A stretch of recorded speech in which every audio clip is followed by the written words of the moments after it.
Hello, my name's Gavin, this is Genre Books, and we had a day out. We went to visit Scotney Castle, a medieval ruin near Tunbridge Wells in Kent, not too far from another National Trust property we've visited before, Sissinghurst, but this was our first visit to Scotney. There's been a presence at this place since the 12th century, but the medieval ruin is from 1378, and it's not the only impressive building on the grounds. In the 1830s, a big country house was built by the Hussey family, and at the same time that this house was being built, they made extensive changes to the ground near the ruined castle to make it look all a bit more fairy tale like.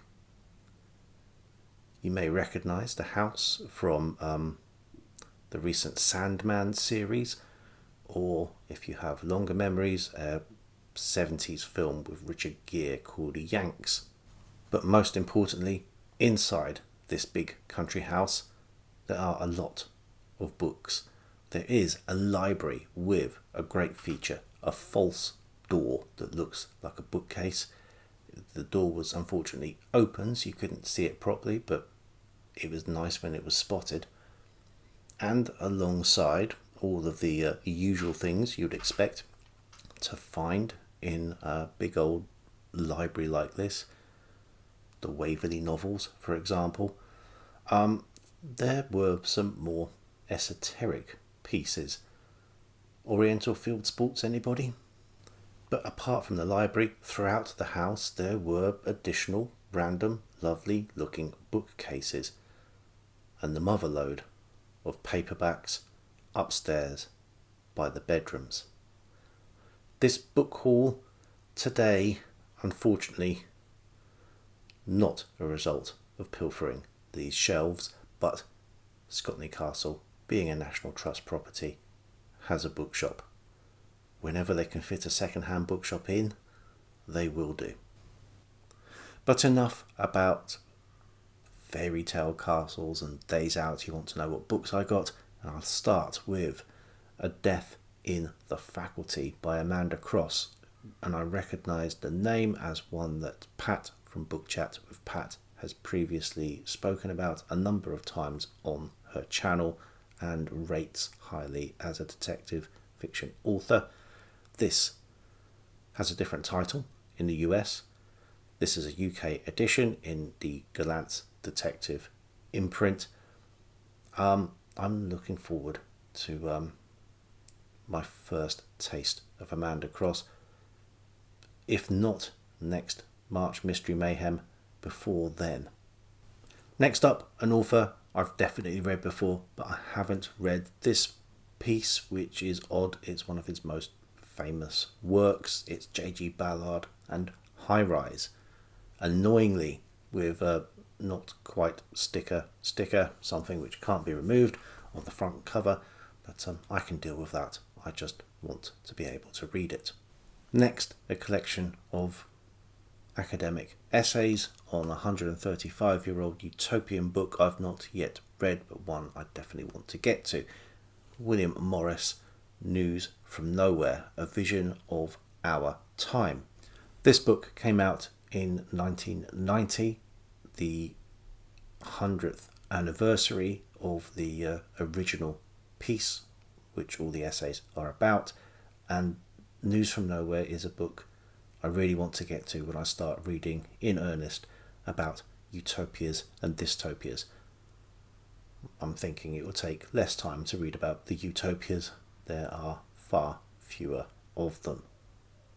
Speaking of 1990, I think that might be the last time I read something by this author. It's Kim Stanley Robinson, 2312 or 2312. I'm not quite sure what we're supposed to call it. I've got a fair amount of Kim Stanley Robinson on my shelves. I really do need to get to it. I believe I am buddy reading in November Red Mars with Alex Unabridged. I know we've spoken about it. I'll have to catch up, make sure that's still happening. Another novelist I've not read for decades. When I saw this, I thought I will give it a go. J. McInerney, Brightness Falls. Not a sequel, I don't think, but Bright Lights Big City is the one I did read way back when, if I remember correctly. It's one of the few novels I've read where it's written in the second person. I don't know if this one is. When I get to it, I'll let you know. More Gallants, but this time the science fiction masterworks imprint. This is Dahlgren by Samuel R. Delany.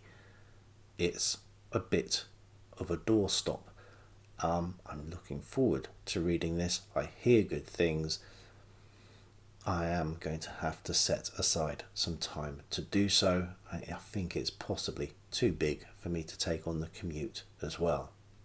And an author I've read plenty of, but mostly his fantasy and science fiction, not his non-genre work, of which this is an example, Michael Moorcock and King of the City.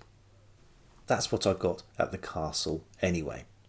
It's been a while since I've done a book haul. I won't do a haul video if I've just bought one or two books, but these are the ones I've bought since I last did a haul video. And I'm particularly pleased with this one. Not a first edition, but a first thus from 1946 imprint of the 1904 work, The Napoleon of Notting Hill by G.K. Chesterton. A book for spookier times, maybe something to read nearer Christmas. The Picador book of the New Gothic, a contemporary collection of Gothic writing, contemporary being 1991. But we have Jeanette Winterson, Peter Straub, Anne Rice, Angela Carter, Martin Amis, Jamaica Kincaid, Joyce Carol Oates, and others. Poetry. I bought some poetry. William Carlos Williams Patterson, a very long poem written over a number of years. I've heard about it before, never read it. Penguin Modern Classics, I thought, yes, why not? And from the mid-80s, although this edition I think is 89, Kazuo Ishiguro, an artist of the floating world. I think this was his first published novel.